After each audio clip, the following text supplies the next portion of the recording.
नमस्कार शेतकरी मित्रांनो आणि महाराष्ट्रातील तमाम नागरिकांनो, आताच्या घडीची सर्वात मोठी आणि थेट जमिनीवरून आलेल्या ताज्या बातमीनुसार महाराष्ट्रातील अनेक भागांमध्ये हवामानाने अचानक कूस बदलली असून काही जिल्ह्यांमध्ये पावसाला नुकतीच सुरुवात झाली आहे।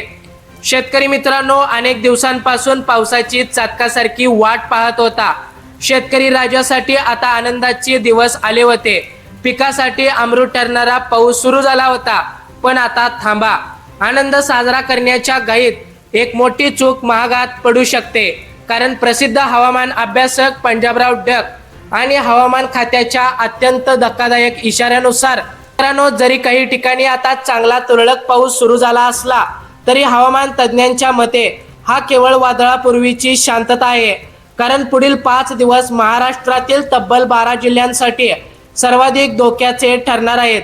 नुकताच सुरू झालेला हा पाऊस पुढील काही तासात इतके मोठे रौद्ररूप धारण करेल, ज्याची कल्पना तुम्ही कधीच केली नसेल।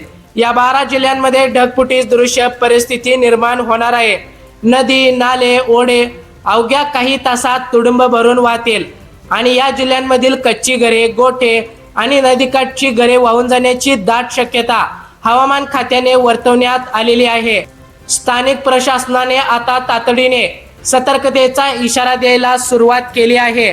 नुकताच पाऊस सुरू झालेले आणि आता सर्वाधिक धोक्यात आलेले ते 12 जिल्हे कोणते आहेत? तुमच्या जिल्ह्याचा यात समावेश आहे का? हे सगळं आपण आजच्या या विशेष भागात सविस्तरपणे पाहणार आहोत। व्हिडिओ कुठेही स्किप करू नका, कारण आजची एक सेकंदाची माहिती तुमचा जीव आणि तुमचं नुकसान दोन्हीही वाचवू शकते। शेतकरी मित्रांनो, गेल्या 24 तासात महाराष्ट्राच्या काही पट्ट्यांमध्ये वरुण राजाने हजेरी लावली आहे। अनेक ठिकाणी शेतकरी सुखावला आहे। पेरण्यांच्या हालचाली सुरू झाल्या आहेत। काही ठिकाणी पडत असलेला हा तुरळक पाऊस शेतीसाठी अत्यंत महत्त्वाचा आहे, हे मान्य करावंच लागेल। पण प्रसिद्ध हवामान अभ्यासक पंजाबराव डक यांनी जे सांगितलंय त्यांच्याकडे दुर्लक्ष करून चालणार नाही। प्रसिद्ध हवामान अभ्यासक पंजाबराव डक यांच्या मते अरबी समुद्र आणि बंगालच्या उपसागरातून येणारे बाष्पयुक्त वारे महाराष्ट्राच्या आकाशात एकत्र आले आहेत। यामुळे आता अनेक ठिकाणी पावसाला सुरुवात झाली असून पण धोका सुद्धा तितकाच वाढलेला आहे। हा पाऊस असाच संत राहणार नाहीये। बाष्पाचे प्रमाण प्रमाणाबाहेर वाढल्यामुळे हे ढग पुढे सरकण्याऐवजी एका जागी लॉक होत आहेत। याचा अर्थ असा की जिथे आता पाऊस सुरू होत आहे किंवा सुरू होणार आहे तिथे अचानक ढगफुटीसारखा अतिवृष्टीचा पाऊस पडणार आहे। पुढील 5 दिवसांचा सस्पेन्स कसा बदलणार आहे ते पहा।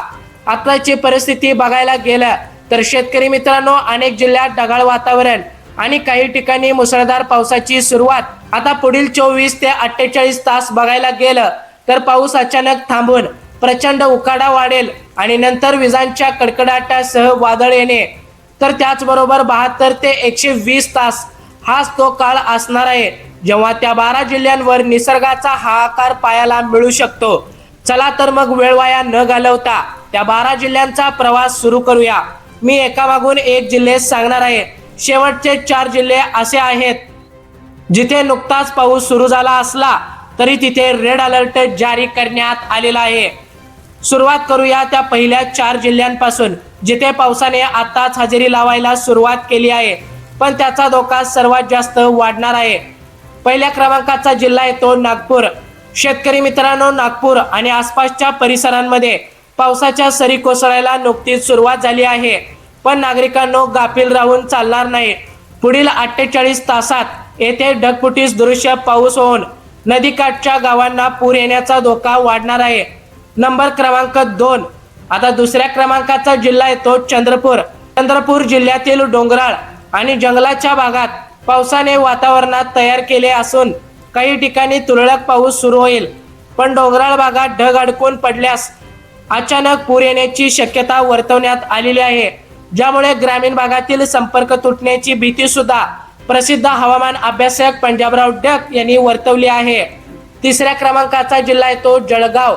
उत्तर महाराष्ट्राचे प्रवेशद्वार असलेल्या जळगावमध्ये शेतकऱ्यांना दिलासा देणारा पाऊस नुकताच सुरू झालेला आहे, परंतु पंजाबराव डक यांच्या मते हा पाऊस पुढे जाऊन पिकांचे नुकसान करू शकतो। अतिवृष्टीमुळे कपाशी खरडून जाण्याचा धोका सर्वाधिक जास्त राहणार आहे। चौथ्या क्रमांकाचा जिल्हा आहे तो धुळे. धुळे जिल्ह्यातील ढगांच्या गडगडाटासह पावसाने एंट्री घेतली आहे. तापी नदीच्या खोक्यात पाणी पातळीत अचानक वाढ होत असल्यामुळे नदीकाठच्या घरांना आणि त्याचबरोबर गाईगुरांच्या गोट्यांना सतर्कतेचा इशारा देण्यात आलेला आहे. मित्रांनो, हे तर फक्त 4 जिल्हे आहेत जिथे पावसाची सुरुवात झाली आहे. पण आता वळूया त्या पुढच्या 4 जिल्ह्यांकडे जिथे परिस्थिती अत्यंत गंभीर रूप घेणार आहे. बघा, आता जिथे दुष्काळी परिस्थितीमुळे शेतकरी हवालदिल होता तिथे पाऊस तर खूप झालाय, पण सोबतीला धोक्याची घंटा घेऊन आलाय. 5व्या क्रमांकाचा जिल्हा आहे तो नाशिक. नाशिक शहर आणि त्र्यंबकेश्वरच्या घाटमाथ्यावर पावसाची रिमझिम सुरू झाली आहे. पण हा पाऊस असाच सुरू राहिला तर नाशिक जिल्ह्याला पुढील 3 दिवस सर्वाधिक धोका देणारा असेल. गोदावरी नदीला मोठा पूर येण्याची शक्यता असून सकल भागातील घरे वाहून जाण्याची भीती वर्तवण्यात आलेली आहे. 6व्या क्रमांकाचा जिल्हा आहे तो अहिल्यानगर. अहिल्यानगर जिल्ह्यातील अनेक तालुक्यात काल रात्रीपासून पावसाने हजेरी लावली आहे. पण ढगफुटी दृश्य परिस्थिती निर्माण झाल्यास कोरडे ओढे नाले अवघ्या काही मिनिटातच ओसंडून वाहतील.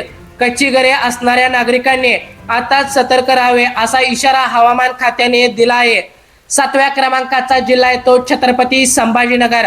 मराठवाड्याच्या या भागात अंशतः पाऊस सुरू झाला आहे, पण पुढील 72 तासात हवामानात मोठा बिघाड होणार असून वादळी वाऱ्यासह ढगफुटीसारखी परिस्थिती निर्माण होईल.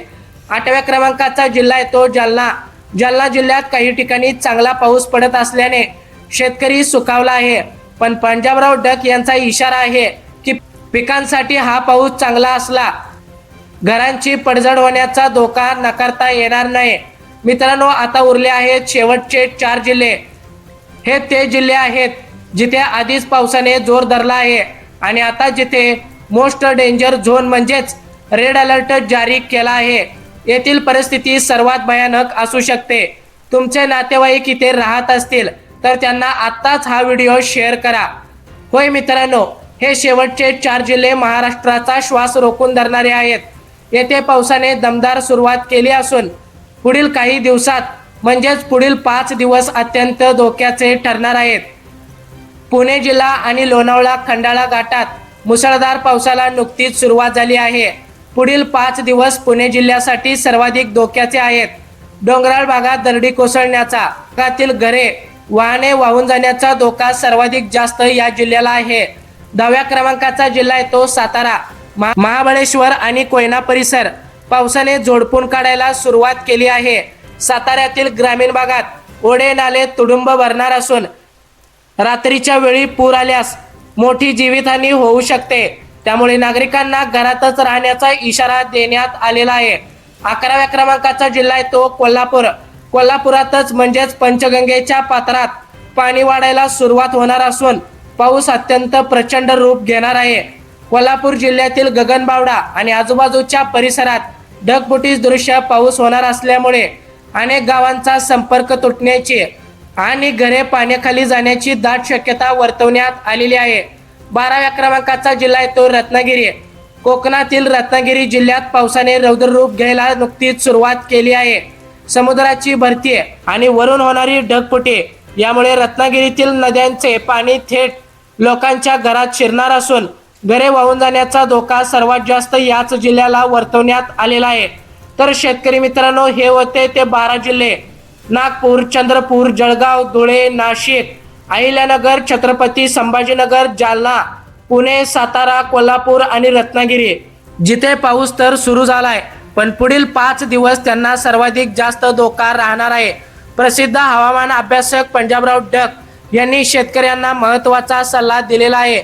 पेरणीची घाई करू नका. पाऊस सुरू झाला म्हणून लगेच पेरणी करू नका. पुढील अतिवृष्टीमुळे बियाणे वाहून जाण्याची भीती आहे. किमान 75 ते 100 मिलीमीटर पाऊस झाल्याशिवाय पेरणी करू नये. पाण्याचा निचरा. शेतकरी मित्रांनो, शेतात पाणी साचणार नाही याची आत्ताच व्यवस्था करा. विजांपासून सावधान. पाऊस सुरू असताना मोबाईल बंद ठेवा किंवा उघड्यावर बोलणे टाळा. तर शेतकरी मित्रांनो, पाऊस सुरू झालाय ही एक प्रकारची आनंदाची गोष्ट आहे, पण त्याच सोबत आलेले हे संकट आपल्याला सतर्क राहून परतवून लावायचे आहे.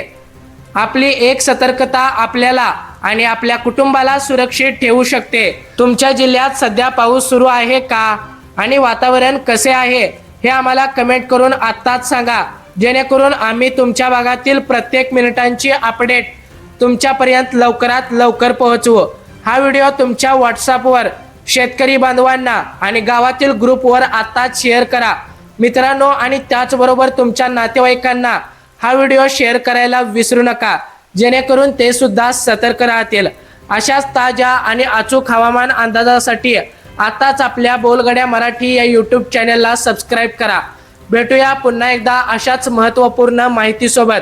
तोपर्यंत सावध रहा, सतर्क रहा आणि असेच हवामानाचे अंदाज पाहत रहा। जय हिंद, जय महाराष्ट्र।